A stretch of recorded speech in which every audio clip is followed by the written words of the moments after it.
गौतम जी, ग्राम सभा पचखरा में किस तरह मीटिंग रखी गई है? सबसे पहले आपको बहुत बहुत धन्यवाद कि सोशल मीडिया के माध्यम से आप यमुना पार की तहसील बारा का विकास खंड जसरा और जसरा विकास खंड स्थित ग्राम सभा जो है पचखरा है। लगभग 150 घर यहाँ पे अनुसूचित जाति के लोग यहाँ निवास करते हैं। विशेष करके अभी हम लोग 2 साल से सतत उप जिलाधिकारी बारा और जो है कि जिलाधिकारी प्रयागराज के आवास पर या धरना प्रदर्शन स्थल पर सतत जो है कि धरना प्रदर्शन इस बात को लेकर कर रहे थे कि जैसे बहुजन समाज पार्टी के हमारे संस्थापक जो हमारे बीच नहीं है मानवर काशीराम साहब और उन्होंने जिनको नेतृत्व समझा हमारे आन बान शान बहुजन समाज पार्टी की सुश्री बहन मायावती जी जो हमारी आन बान शान है। बहन जी ने सदैव ये नारा लगाया है जब भी टुकड़े टुकड़े में 3 बार सरकार बनी या फुल मेजॉरिटी में जब 7 से 12 सरकार बनी तो बहन जी ने खुद कहा कि जो जमीन सरकारी है वो जमीन हमारी है, जल्दी बांटो उसर पड़ती जिसके पास नहीं है धरती और धरती नहीं धनवानों की है मजदूर किसानों की। तो बहन जी का जब भी उत्तर प्रदेश में सत्ता मिली है बहन जी के हाथों में आई है। बहन जी ने अपने समय में 9 लाख हजार बीघा जमीन भूमिहीन खेतिहर मजदूरों में बांटा है। ये पचखरा ग्राम सभा है, यहाँ पे जमीन बटी हुई थी। लेकिन हमारा जो अध्ययन है 2007 से जो लगातार यमुना पार में काम कर रहे हैं वो चाहे करछना तहसील हो, चाहे बारा तहसील हो, चाहे मेजा हो, चाहे कुराह हो, इनके पास आवंटन कागज तो था लेकिन जमीन इनके पास नहीं थी। लेकिन एक अभी पचखरा में 1 अगस्त को जिसे 12 बीघा जमीन थी, यहाँ रन्नो जी हमारे बीच हैं और चली गई क्या बेला कली भी हमारे बीच है। लगभग समझ लीजिए 1 अगस्त को SDM बारा उसमें नई IAS अधिकारी ट्रेनिंग का आए थे। हमारे हम धन्यवाद देना चाहेंगे DCP यमुनानगर साहब को, VP चंद यादव साहब को, जिन्होंने संज्ञान लिया रन्नो देवी का और जो है कि इनको जो है कि कब्जा कराया गया। कब्जा कराने में देखा जाए जिनके दरवाजे हम खड़े हैं रमेश जी के और रन्नो देवी, ये 2 बीघा जमीन ऐसा निकला जहाँ यहाँ बगल में ही राहुल सिंह रहते हैं, वो जो है उस पर धान लगा रखे थे। और SDM बारा जो मैडम थी उन्होंने राहुल सिंह बुलाया, कहा 25 साल से अभी तक सरकारी जमीन आप झूठ बोल रहे थे, हमने आपको जो है बेदखल नहीं किया है, रोका। लेकिन इस बार जो है कि खेत में जो है कि जो धान की फसल लगी हुई है, अब धान की फसल का पट्टा किसके पास है? रन्नो देवी और रमेश का पाट है। और जो है कि अब धान कौन काटेगा? रन्नो देवी और रमेश काटेंगे। लेकिन हुआ क्या, 1 अगस्त बात हो रही है लेकिन 22 अगस्त को वही राहुल सिंह उस धान की फसल को चाहे रमेश के खेत में है चाहे रन्नो देवी खेत में है, वो अपनी गाय भैंस से चरवा लेते हैं। इसके खिलाफ भी हम लोग प्रार्थना पत्र देते हैं। 1 महीने बाद लगभग अगस्त के बाद सितंबर में 22 सितंबर तक राहुल सिंह के खिलाफ FIR दर्ज होने वाली थी। तो ACP जो है कि जो जारी बाजार बैठे विवेक कुमार यादव साहब ने बात किया कि गौतम जी बताइए आप जमीन चाहते हैं कि राहुल सिंह के खिलाफ FIR चाहते हैं? हमने कहा भाई कि हम चाहते हैं कि जो जमीन हमारी है उसको मिल जाए, हम क्या करेंगे FIR रखना। लास्ट में जिस समय दिवाली का दिन रहता है वो कहे दिवाली के बाद जो है हम जमीनें जो है नाप करके, जमीनें क्या है कि जो धान की फसल तैयार हुई है उसको हम चल के कटवाएंगे और आपको जो रमेश को मिलेगा रन्नो देवी।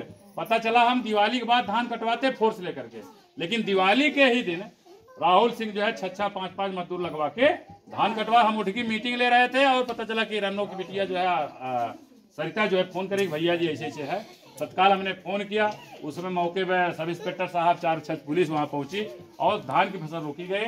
और 4 दिन बाद आप लोग खुद इस गांव के हैं कि रन्नो देवी अपनी फसल काट लाती हैं और जो है कि रमेश अपनी फसल काट के दरवाजे पर आते हैं।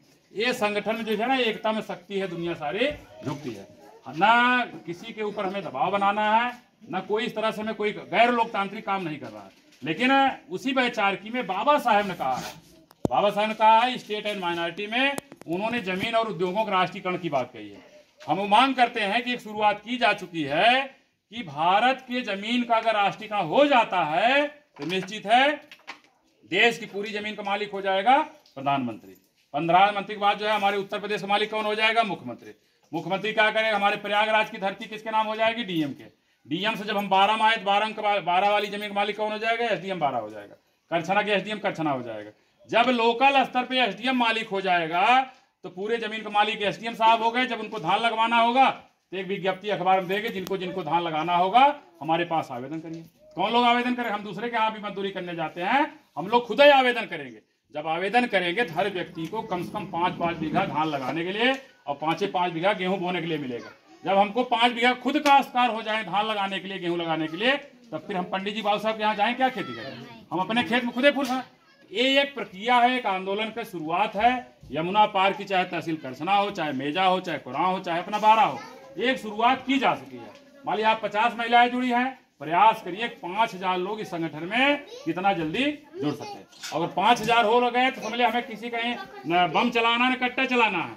ये सोशल मीडिया के माध्यम से बता रहे हैं, हमें लोकतांत्रिक ढंग से बाबा साहब ने जो रास्ता दिखाया है, हम अपने मान सम्मान स्वाभिमान के लिए, अपने हक अधिकार के लिए, चाहे 12 तहसील होगा, चाहे डीएम इलाहाबाद होंगे, चाहे माननीय मुख्यमंत्री का आवास होगा, हम लोग धरना प्रदर्शन करके अपने मांगों का ज्ञापन सौंपेंगे। निश्चित है आज नहीं तो कल हमारी आपकी मांगों का ज्ञापन जो है जो सौंपा जाएगा, उस पर कार्रवाई होगी। जैसे भी हमने आपको दिखाया, ये जो कागज हम लेकर घूम रहे हैं, माननीय मुख्यमंत्री हम सब अभी 2 साल पहले 1 साल पहले जो हम लोगों ने हजारों हजार चिट्ठियां मुख्यमंत्री को भिजवाई, इसमें स्पष्ट मुख्यमंत्री जो है डीएम प्रयागराज को लिखे हैं, ये जो कागज आया हुआ है इस कागज पर जो है जांच कराकर नियमानुसार आवश्यक कार्रवाई करें। अब अक्टूबर में आया है, अक्टूबर के बाद नवंबर दिसंबर में माघ मेला लगा था, सभी अधिकारी माघ मेला करा रहे हैं।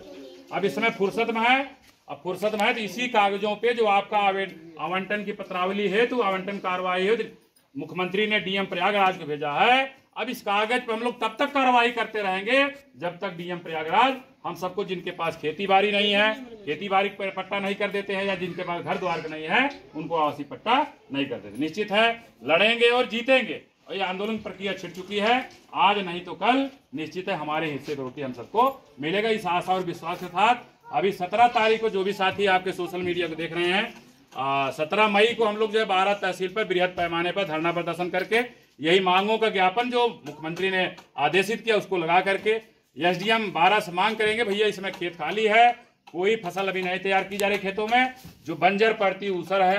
दूसरे लोग जो है हमें किसी यहाँ को किसी लोग हमें लड़ाई नहीं लड़नी है, सरकार से लड़ाई लड़नी है। जो ग्राम समाज जमीन है उसको खाली करवा कर हम भूमिहीनों में, जिनके पास खेती बाड़ी नहीं है उनको खेती बाड़ी का पट्टा करिए, जिनके पास घर द्वार नहीं है उनको घर द्वार का पट्टा करिए। इस तरह से आंदोलन की प्रक्रिया है। निचले पायदान पे यमुना पार में एक चिंगारी लगाई जा चुकी है। निश्चित है यह आंदोलन एक ज्वाला का रूप लेगे, समय लगेगा, एक आगे आगे देर है अंधेर नहीं है। अब भूमिहीन मजदूर किसान अपने हक अधिकारों के लिए खड़े हो रहे हैं। आज नहीं तो कल इनके हिस्से की रोटी इनको निश्चित है जो सरकार है वो निश्चित देगी। जो भी साथी आपके सोशल मीडिया पे देख रहे हैं, आपसे आग्रह है, निवेदन, इसको ज्यादा से ज्यादा लाइक करिए, सब्सक्राइब करिए, शेयर करिए और कमेंट बॉक्स में अपनी प्रक्रिया जरूर करिए। आप सभी साथियों का आभार व्यक्त करते हुए सभी साथियों को जय भीम, नमो बुद्धाय, जय भारत, जय बहुजन समाज, जय भारतीय समाज, जय भीम, जय जय जय जय जय भीम।